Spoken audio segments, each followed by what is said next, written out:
solved one of these before, but I'm pretty sure I can. No.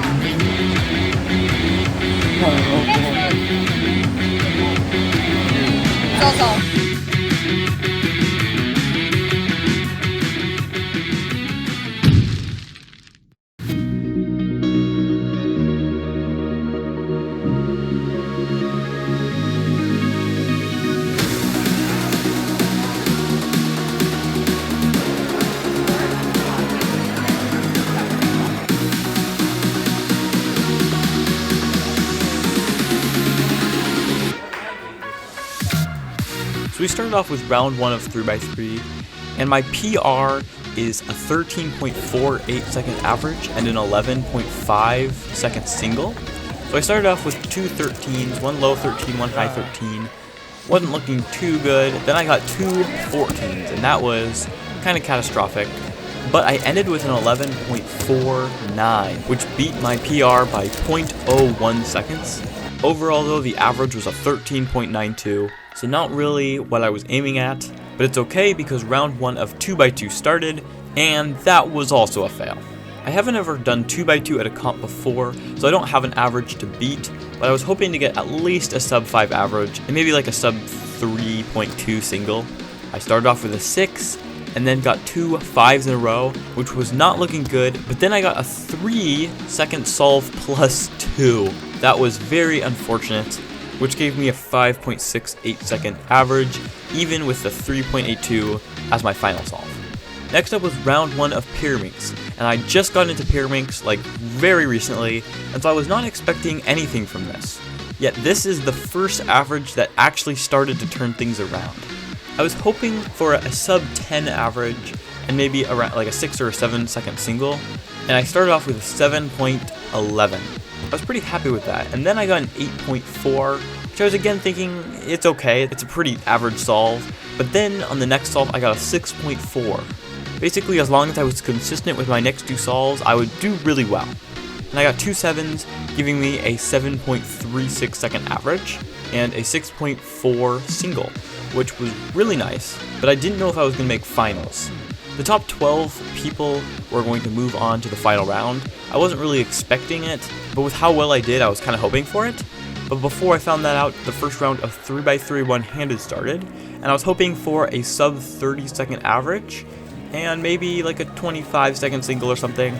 I ended up with a 29.39 second average, and a 26.91 second single. Pretty good for what I was expecting. I haven't really practiced one-handed at all. As you can see, I'm a very awkward turner. Next up was the second round of 3x3, and there were 3 rounds of 3x3 at this competition, and to make it to the second round, you needed to be in the top 75, or the top 50% of the people, and with my 13.92 second average, I ended 24th place, so I actually moved on to the second round. So hopefully I can come back and beat my average this time. In the last average, my Waylong V9 that I was using was kind of not fitting my turning style under this much pressure, and it was so loose, my hands were kind of just locking up on it, it was not really doing well. So I actually tightened it up a little bit before this average, and I added some lunar. And the first solve of this entire average was a 10.57. I basically smashed my PR by 1 second in the first solve. So I was really happy with that, and I had good hopes for this average. And the next solve was a 13.95. which was not as good as I was hoping, but the next solve was a 10.14. I almost got a sub 10, but right in the last second I kind of looked at the time. I should not have done that. It kind of made me kind of have a little tiny lockup at the very end, which I'm pretty sure cost me the sub 10. I think I would have gotten a 9-second solve if I hadn't done that. Either way though, that gave me a counting 10.5, which was really good because the next 2 solves were 12s. I ended with an 11.95 second average. That was way better than I could have ever hoped for. 10.14 second single, and that put me in 17th place, which wasn't enough to get me to the final round of 3x3, which the top 12 went into, but I was still really happy with that. Next up was the first round of Square 1. Again, an event I really didn't practice because I had more important things to practice, but I actually did really well. I was hoping for a sub 30 second average, and I ended up with a 27.36. and I got a 20.65 second single, which was just more than I could have asked for.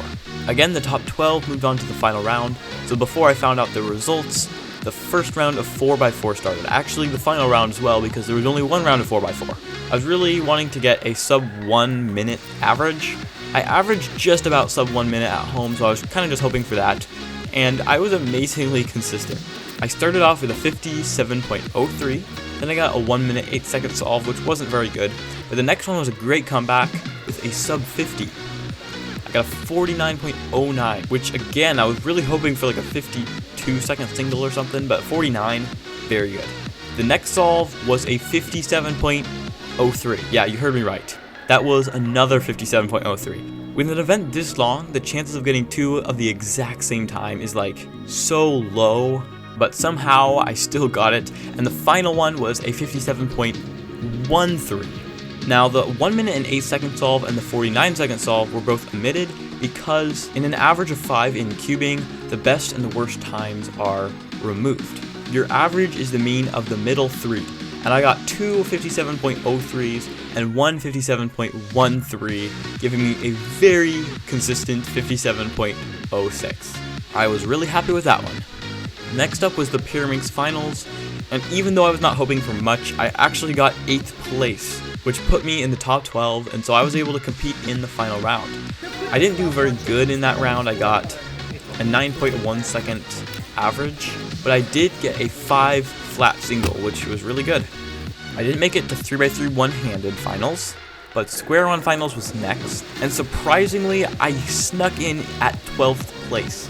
So I was able to compete again, and after the first solve, which was a 23.79, I messed up and I had to DNF the solve. Somehow, out of some crazy circumstance, I actually messed up the third solve as well, but I couldn't DNF it or I would have DNF'd the entire average. So I just started over, and I got over a minute on that solve. The next two solves were also not super splendid, but I got a 42 second average, which was terrible. I also didn't beat my single either, but at least I got to compete in the finals. Next was 2x2 finals, and because of my failure of the first round of 2x2, I wasn't able to compete in that. And finally was 3x3 finals, and I wasn't able to compete in that. But overall, the competition was really fun. I got to meet a lot of great people there, including Soup Timmy, and I would definitely do it again. Thanks to the SpeedCube Shop for putting on the competition, and remember you can use the discount code CFOP to get 5% off all of your orders there at thespeedcubeshop.com. Thanks to all of you for watching, and I'll see you next time.